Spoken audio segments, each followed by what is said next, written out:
સમપ્રમાણ અને વ્યસ્ત પ્રમાણ.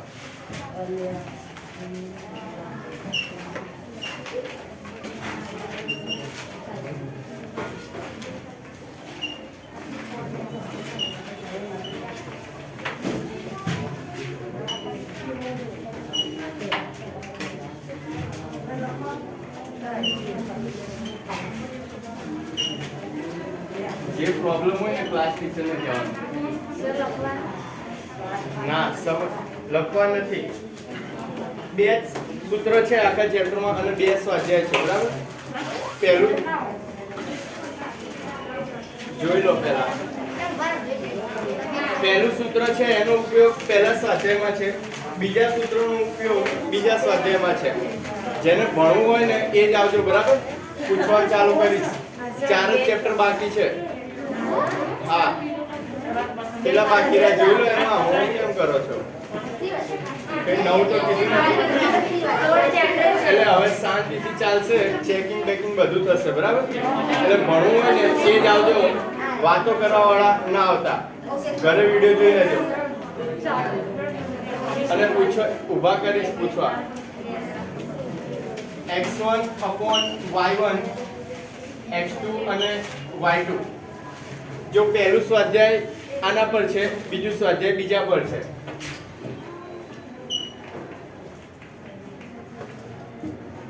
અત્યારે કીધું એટલે ખ્યાલ આવી જાય,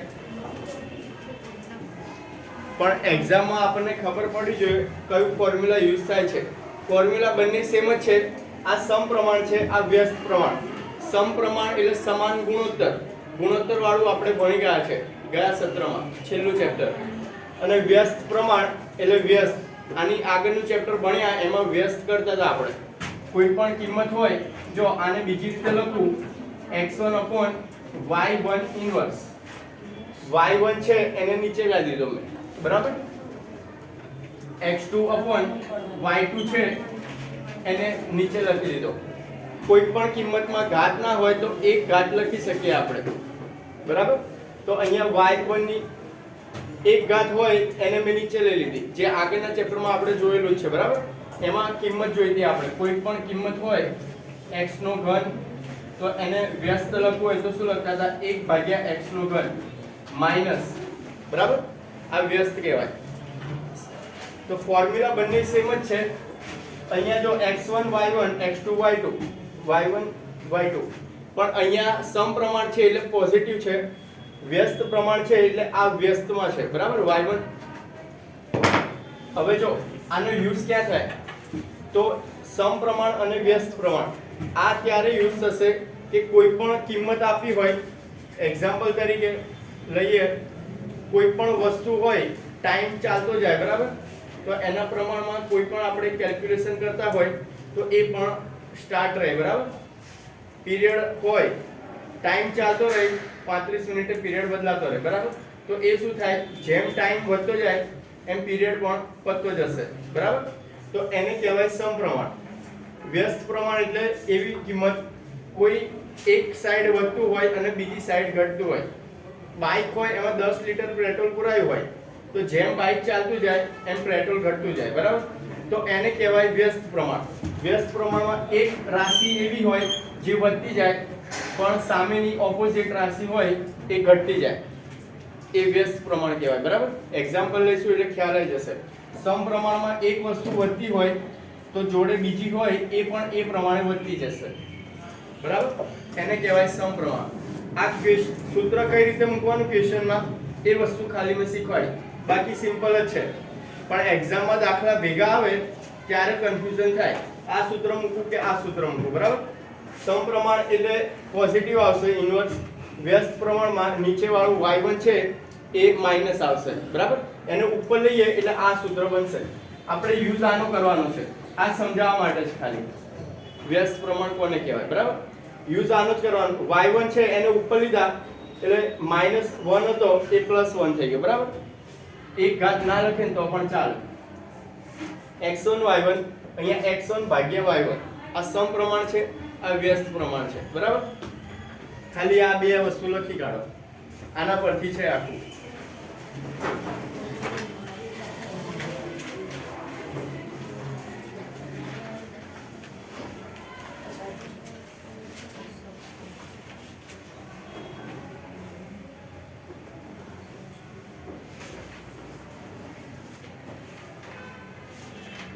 પહેલા પેજ ઉપર અમુક એક્ઝામ્પલ આપ્યા છે, ઉદાહરણ 4 આપ્યા છે, 4 એક્ઝામ્પલ એ પણ લખી કાઢો સમપ્રમાણ વાળામાં. સમપ્રમાણના ઉદાહરણ એ પ્રમાણે લખજો. બરાબર.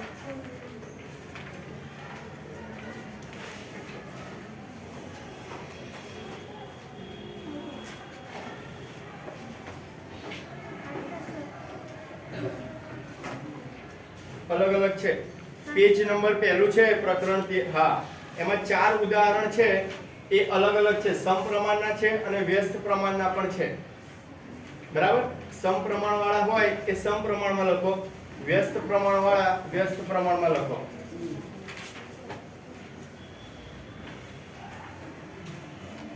બંનેના બે બે છે. જો પહેલું છે ખરીદેલી વસ્તુની સંખ્યા વધારો થાય તો કિંમત પણ વધે. બરાબર. સંખ્યા વધે વસ્તુ ખરીદેલી તો સામે કિંમત પણ વધે. એટલે આનો યુઝ થશે. એક વસ્તુ વધે છે, સંખ્યા વધે છે તો એની કિંમત પણ ટોટલ વધે છે. બરાબર. બિલમાં તો એ સમપ્રમાણમાં આવશે પહેલા નંબર વાળું. પછી બીજા નંબરનું, બેંકમાં વધારે રકમ જમા કરાવીએ તો વધારે વ્યાજ મેળવાય. બરાબર. એ પણ શું આવશે? સમપ્રમાણમાં. જેટલી વધારે રકમ જમા કરાવીએ એટલું વધારે વ્યાજ મળે. પછી ત્રીજો, કોઈ વાહનની ઝડપમાં વધારો થાય તો અંતરના સમયમાં ઘટાડો થાય તો એ આવશે વ્યસ્ત પ્રમાણમાં. જેટલી સ્પીડ વધારીએ, બરાબર, 10 20 30 40, પણ એ પ્રમાણે અંતરમાં ઘટાડો થાય એટલે આ વ્યસ્ત પ્રમાણમાં આવશે. ત્રીજું એક્ઝામ્પલ. અને ચોથું, કોઈ એક કાર્ય માટે કારીગરની સંખ્યા વધે તો કાર્ય પૂરું કરવા લાગતો સમય ઘટે. બરાબર. સિમ્પલ જ છે. જેટલા કારીગર વધારે મૂકીએ એટલી વસ્તુ ઝડપી બને એટલે ટાઈમ ઓછો થાય. તો બે એક્ઝામ્પલ સમપ્રમાણના છે, બે વ્યસ્ત પ્રમાણના છે.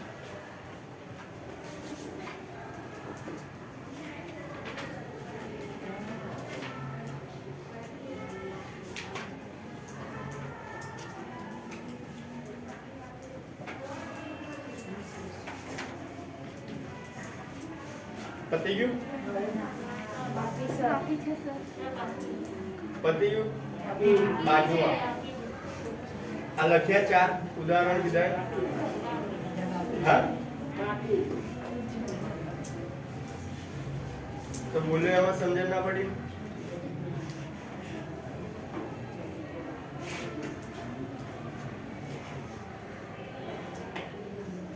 લખાઈ ગયા તમે ઉદાહરણ? તે ક્યાં લખ્યું?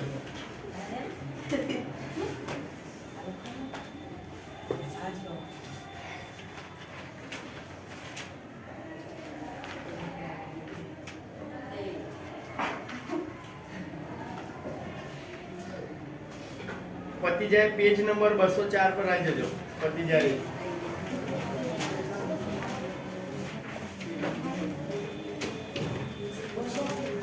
ચાર.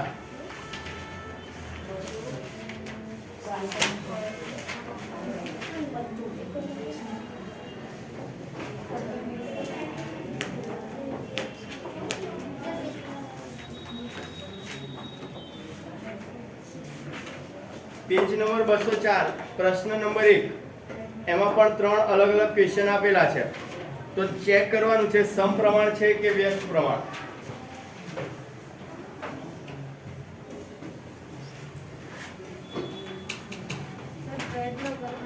હા,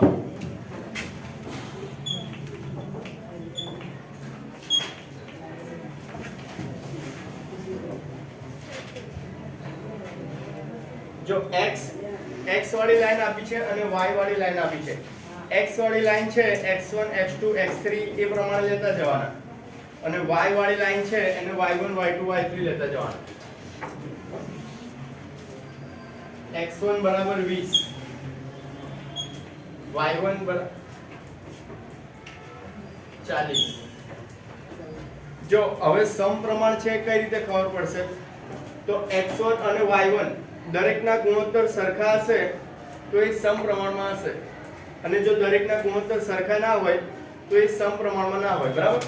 સમપ્રમાણ એટલે આપણે કીધું જેમ કોઈ પણ વસ્તુ વધતી જાય તો એની જોડે કમ્પેરમાં જે વસ્તુ કે કોઈ હોય એ પણ વધતું જાય, બરાબર? એટલે બંનેનો તફાવત એકદમ સરખો જ આવવો જોઈએ.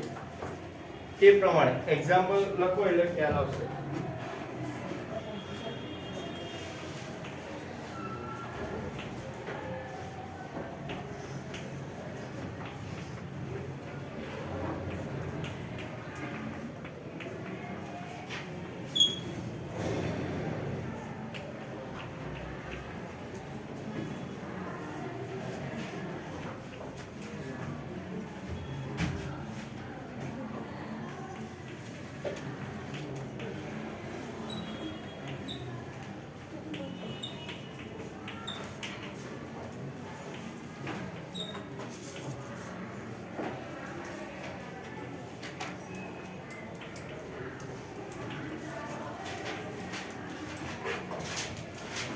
ગુણોત્તર કઈ રીતે શોધો છો?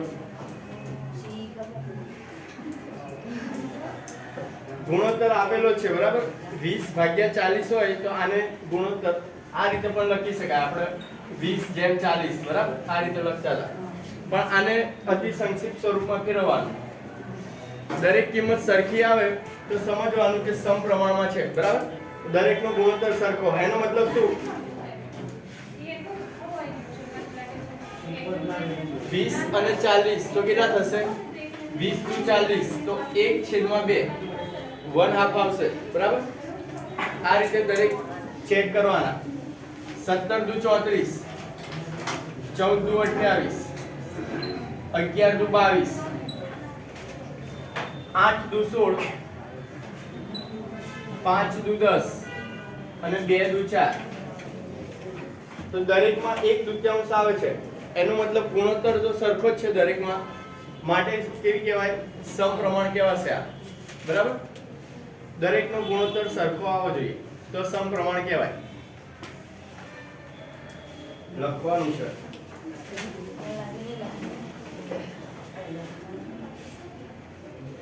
હવે દરેક વસ્તુ લખવાની જ છે, કારણ કે 4 ચેપ્ટર બાકી, 2 મહિના બાકી છે. શું ચેક કરીશ? આ ફરીવાર આવી કોરોના ના પાડી છે એટલે બાકી સ્કૂલમાં લોકડાઉન થઈ છે. 6 પીરિયડ હોય છે મારા, ખબર છે ને? અઠવાડિયામાં દરેક મેડમ 6 વિડિયો નહીં ઉતારતા હોય, પીરિયડ હશે તો હોય. કારણ કે ગણિતનો સિલેબસ બાકી રહે પાછળ, એટલા માટે. પાસ નહીં કરે, ચિંતા ના કરે. પાસ તો નહીં કરે. માર્ચ એપ્રિલમાં એક્ઝામ છે ને? જે એપ્રિલમાં એક્ઝામ તો આપણે કોરોના કે ચલે એક્ઝામ ઘરે જ આવવાની હોય. સર બીજા પાછું ખાવાનું ચાલુ થઈ જશે દર વખતે. લખી કાઢો પહેલા. બસ એક્ઝામ ચાલુ થઈ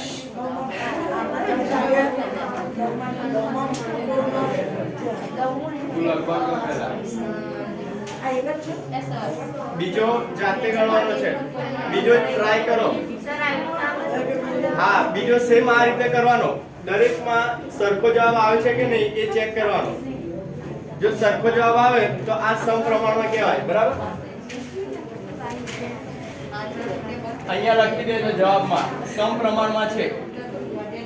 સમપ્રમાણ છે કારણ કે દરેકનો ગુણોત્તર સરખો છે, બરાબર?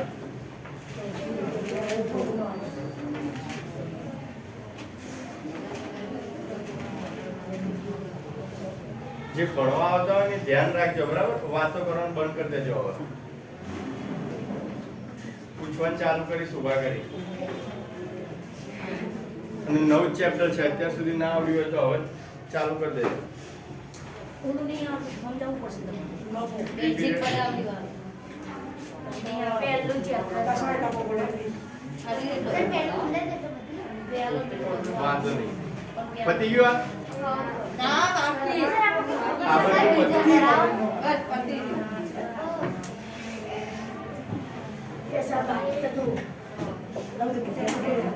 બીજો x1 y1 x2 y2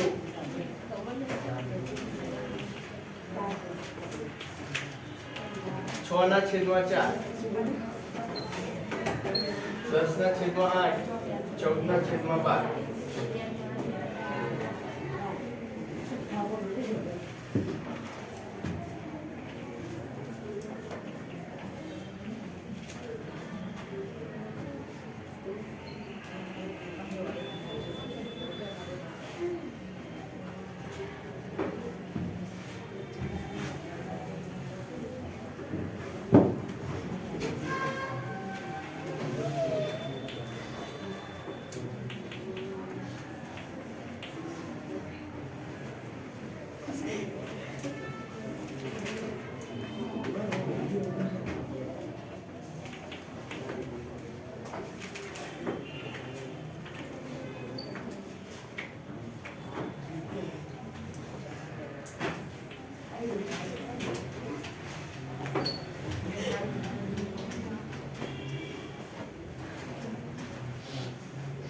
શું આવશે પહેલામાં?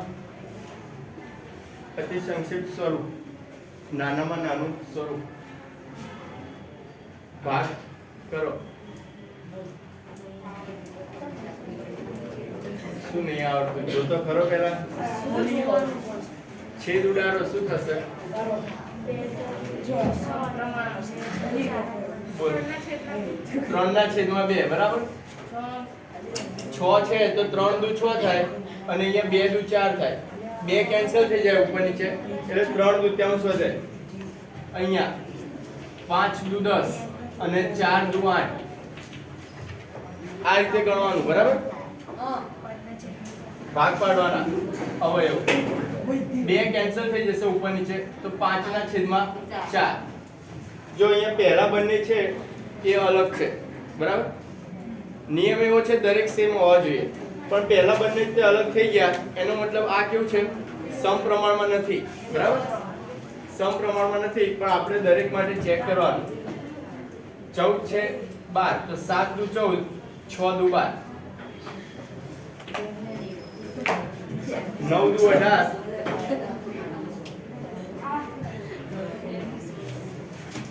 18 અને 16 કેટલા કયા ભાગ પડશે? બોલો.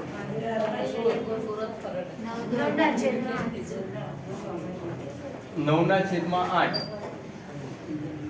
પછી 22 અને 20, 11 દુ 22 અને 10 દુ 20,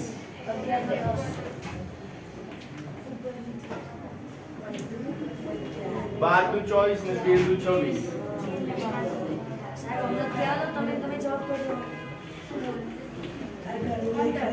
બોલ, આનું શું થશે આગળ?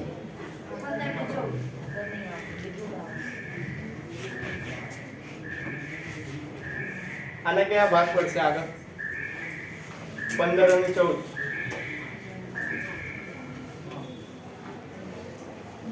15 અને 14 પડશે ભાગ. કોઈ કેન્સલ થાય નહીં થાય, બરાબર? 5 તરી 15 અને 7 દુ 14. પ્રાઇમ નંબર આવી જાય એટલે ભાગ ના પડે. પછી પ્રાઇમ નંબર એટલે અવિભાજ્ય, એ તો ખબર છે ને? હા. તો જો દરેકમાં ઉપર કાં તો નીચે પ્રાઇમ નંબર હશે, પ્રાઇમ નંબર હોય એટલે પછી ભાગ ના ચાલે, કારણ કે એના અવયવ ના પડે કોઈ. લખી કાઢ. જો દરેકમાં મોસ્ટ ઓફ અલગ અલગ છે, બરાબર? એટલે સમપ્રમાણમાં નહીં થાય. ના, એવું આવે જ નહીં.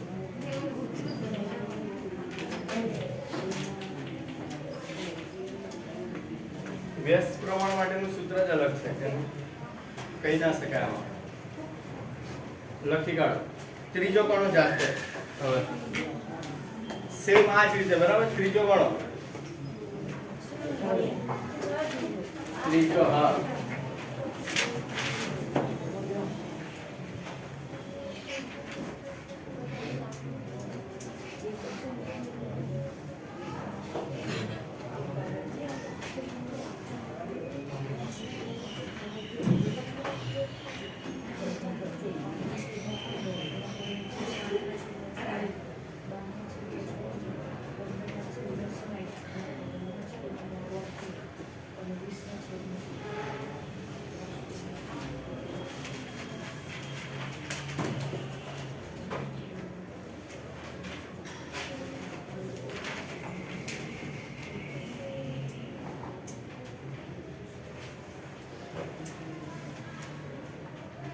ત્રીજામાં કો શું આવશે?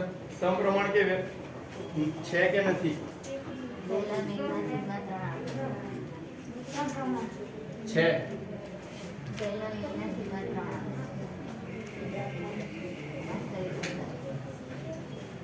બધા કણો પેલા દરેક જણા દરેક સરખા હોવા જોઈએ, બરાબર? ગુણોત્તર દરેકમાં તો જ સમપ્રમાણ કહેવાય. જેટલી કિંમતો આપી એ બધી સરખી હોવી જોઈએ.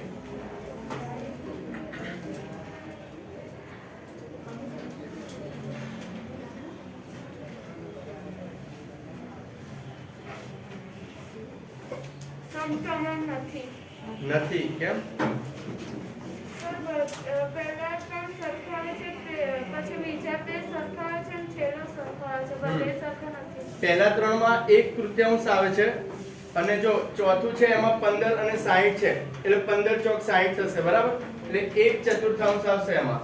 એટલે 1/3 નોટ ઇક્વલ્સ ટુ 1/4. ગણી કાઢો એટલે ખ્યાલ આવી જશે. થઈ ગયા ને? જો હવે આનો યુઝ કઈ રીતે થશે એક્ઝામ્પલમાં? તો જો આમાં સમપ્રમાણ નથી બરાબર. આની આગળનું જોયું એમાં સમપ્રમાણ હતું દરેક વસ્તુ. એનો મતલબ x1 y1 x2 y2 દરેક બરાબર થશે એકબીજાના.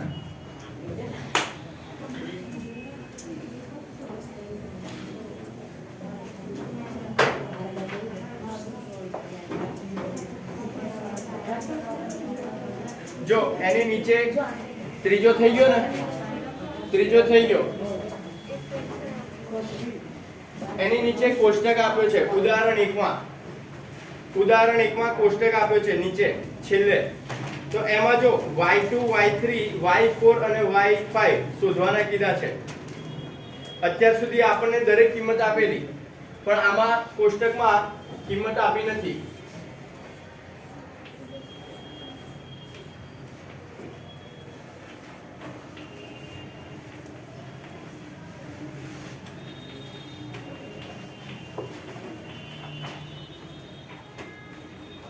આ રીતનું કોષ્ટક આપ્યું છે.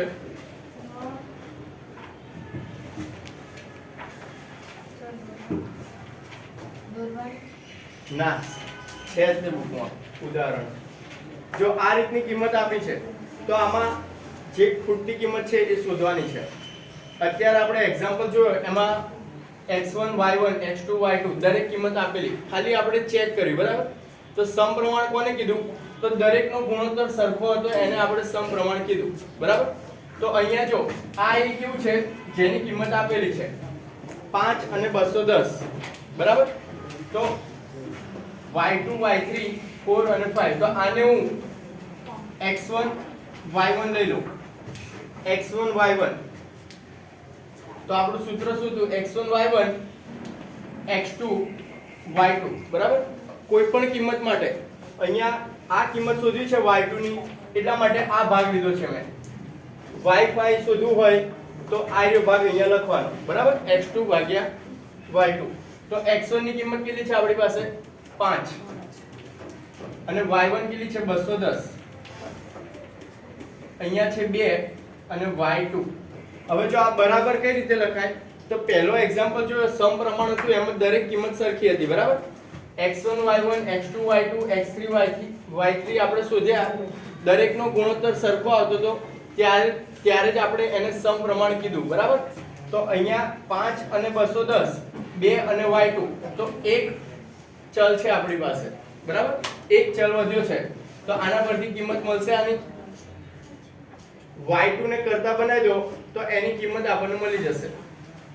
કઈ રીતે કરશું બોલો? y2 ને બરાબરની સામે લાવીએ, અહીંયા ભાગાકારમાં છે એ થઈ જશે ગુણાકારમાં ઉપર બરાબર. y2 છે અહીંયા y2 બરાબર એમના એમ સામે કેટલા હતા? 2. અહીંયા 210 ભાગાકારમાં હતા બરાબરની સામે જશે તો ગુણાકારમાં. અહીંયા જે ઉપર છે એ આવી જશે નીચે. ચોકડી ગુણાકાર સમજો તો એ પણ કરી શકો બરાબર. y2 આવી જશે અહીંયા અને આ બંને ભાગાકારમાં છે ગુણાકારમાં અને ગુણાકારમાં છે ઉપર એ આવી જશે ભાગાકારમાં. તો આનું સાદું રૂપ આપશો એટલે જવાબ આવશે. કરો કેટલું આવશે? 210 ભાગ્યા 5 કરો. 0 છે એટલે 5 વડે ભાગાકાર થશે. 420 210 ભાગ્યા 5. તમે શું કર્યું? 42. તો 2 ગુણ્યા 42 કેટલા થશે? 84 બરાબર. જે તમને ફાવે 210 ગુણ્યા 2 પણ કરી શકો પણ એનો ભાગાકાર કરશો એ પણ થઈ જશે. તો y2 કેટલા આયા? 84 બરાબર. તો અહીંયા આવશે 84 તો આ રીતે કોઈ પણ કિંમત તમારે શોધવી હોય તો શોધી શકાય. અહીંયા આ મળી ગયા બરાબર. તો હવે y3 શોધો જાતે. y2 શોધ્યા એની જગ્યાએ y3 શોધો. સેમ આ જ વસ્તુ યુઝ કરવાની છે. 5/210 એમના એમ રાખો. y2 શોધવું હતું તો આપણે y2 વાળું લીધું અને y3 શોધવું છે તો આ આખો પોર્શન અહીંયા મૂકી દો. પછી સાદું રૂપ આપો એટલે y3 મળશે. શું આ ના લખશો, ખાલી ડાયરેક્ટ જવાબ કહો. 5/210 રાખવાના. હા આ તો રાખવાના. આ આપણને આપેલું છે ક્વેશ્ચનમાં. ખાલી જવાબ લાવો એટલે ખ્યાલ આવે તમને.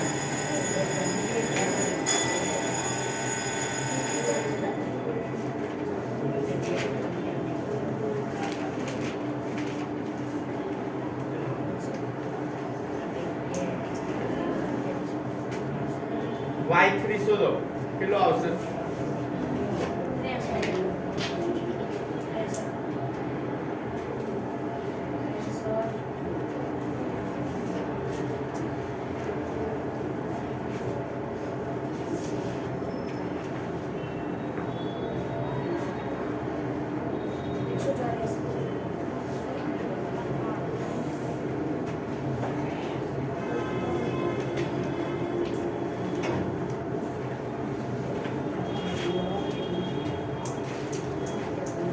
3 બરાબર આ અહીંયા આવશે 4 × 210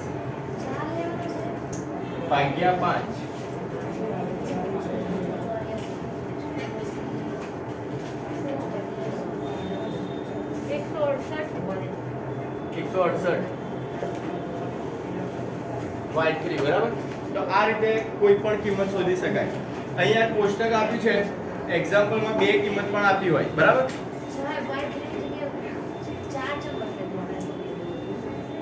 આ y3 વાળું શોધવાનું છે. આ આખો ભાગ અહીંયા મૂક્યો મેં. પહેલા આ મૂક્યો તો આખો ભાગ, હવે આ ભાગ મૂક્યો. y3 શોધવાનો હતો. પછી y4 શોધવો હોય તો 10 ભાગ્યા y4 એ ભાગ મૂકવાનો. પછી 13 ભાગ્યા y5 બરાબર.